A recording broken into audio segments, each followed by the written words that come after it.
Hi, Black Cat Recapped here. Today I am going to explain a movie called The Ballad of Buster Scruggs.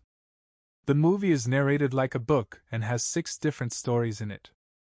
The Ballad of Buster Scruggs. Buster Scruggs, an outlaw, is riding his horse named Dan through a place called Monument Valley. He is singing a song called Cool Water and talks to the audience about his nickname, San Saba Songbird, and being called a misanthrope, which he denies. Buster decides to go to town to try his luck at playing cards. When Buster arrives at a quiet bar that's almost empty, he asks for whiskey, but the bartender refuses to serve him because he doesn't believe Buster is an outlaw. The other criminals in the bar notice this and challenge Buster. However, Buster proves himself by using his skills with a gun to kill 4 men and the bartender when they try to draw their own guns on him. Buster goes into another bar with more people. He joins a card game, but a man asks him to play for him. Buster doesn't want to because the cards are bad, and he hasn't put any money in. One of the bad guys, Surly Joe, threatens him with a gun. Buster can't use his own guns because he had to leave them at the door. When Joe doesn't put his gun away, Buster stomps on the table, causing Joe to accidentally shoot himself 3 times. Buster sings a song about killing Joe, but then Joe's brother challenges him to a fight outside. Buster shoots off each of the man's fingers before shooting him in the head.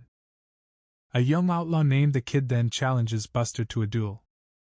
Buster agrees, but the Kid is faster and shoots Buster in the forehead, killing him. As Buster's spirit goes to heaven, he and the Kid sing a song about a better world. Near Algodons. A cowboy goes into a bank alone to rob it. The person behind the counter takes a rifle and shoots at the cowboy before running out the back door. The cowboy takes some money and tries to escape on his horse, but gets shot and drops his bag of money. He hides behind a well, and the person from the bank comes after him, wearing pants to protect himself. He hits the cowboy on the head with his gun. The cowboy is tied to a tree while on his horse, and a group of people come to punish him. While they argue about taking his horse, some Comanche warriors show up and attack the people with arrows. The cowboy watches as the Comanche kill all the people. The leader of the Comanche tries to scare the cowboy's horse, but it's just a joke. After a while, the horse moves further away from the cowboy, making the rope tighter around him. He sees a man and asks for help. The man frees him, and they ride together.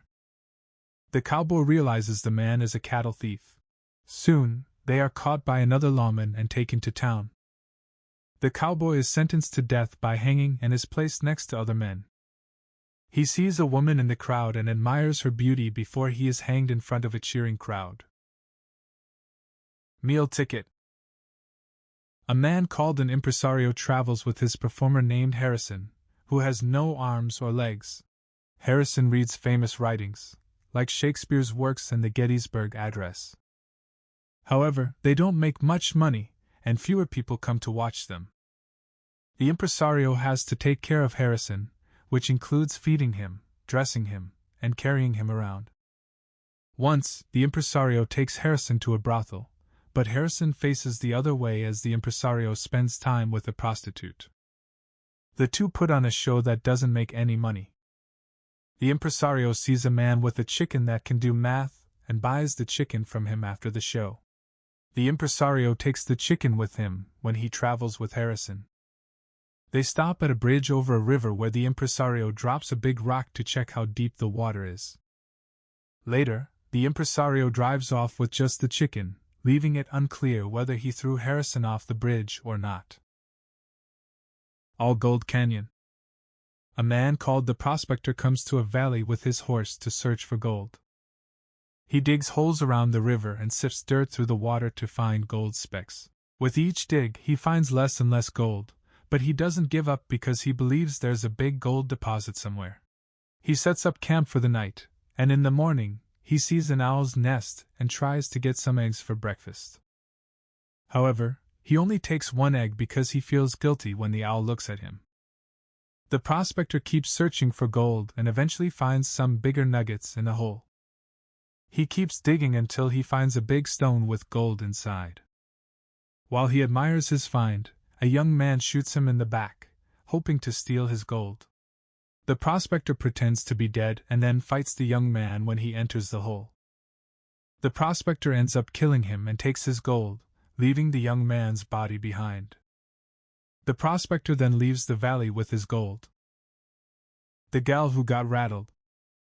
Alice Longabout tells the people in her house that she might marry her brother's friend.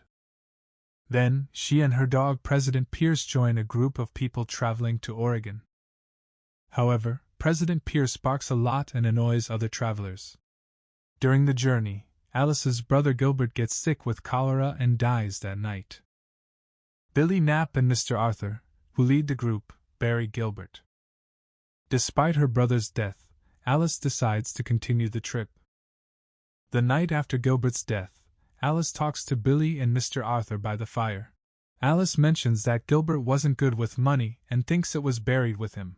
Alice has no money to give Matt, so Billy offers to help her find a solution. Billy tells Alice that he has a plan to stop her dog, President Pierce, from bothering others. He suggests scaring him off. Billy also tells Alice that he talked to Matt about the money, but Matt refused to agree. Billy takes President Pierce away and Alice hears gunshots.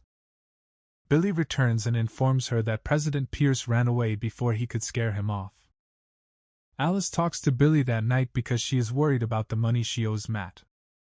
Billy proposes to Alice that they get married when they reach Fort Laramie so that they can buy land together and start a family. Alice thinks about it for a while and then says yes, as she has grown to like Billy. Billy then tells Mr. Arthur that this will be their last trip together. The next day, Alice disappears, and Mr. Arthur goes to find her. He finds her watching her dog barking at some animals. Suddenly, some Native Americans appear. Mr. Arthur gives Alice a gun to protect herself if he fails to beat them. He fights the Native Americans and kills most of them, but Alice thinks that Mr. Arthur is dead. When he comes back alive, he sees that Alice has shot herself in the head. Mr. Arthur is sad and returns to the camp not knowing how to tell Billy. The Mortal Remains. A group of people are traveling in a stagecoach to Fort Morgan. They come from different countries and have different names. They notice there is a dead body on the roof of the stagecoach while they talk. The trapper tells a story about a native woman he knew, and how he learned that everyone has similar wants and needs. Mrs. Betjeman disagrees and says that there are only good and bad people. She's going to see her husband after being separated for 3 years. Renee shares a story about a poker game to show that people are unique and can't always understand each other. He also suggests that Mrs. Betjeman's husband might not love her back. Mrs. Betjeman has a stroke and asks the coachman to slow down, but he doesn't because it's against his policy. Clarence begins to sing a folk song, then confesses to being a bounty hunter with Thigpen. Thigpen says that he distracts their targets with stories while Clarence kills them. The other 3 become scared and worried about what might happen to them. The coach finally reaches a hotel.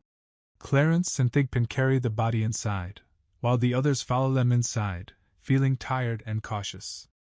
Renee notices the coachman leaving and enters the hotel alone, closing the door behind him, prepared for anything that may happen.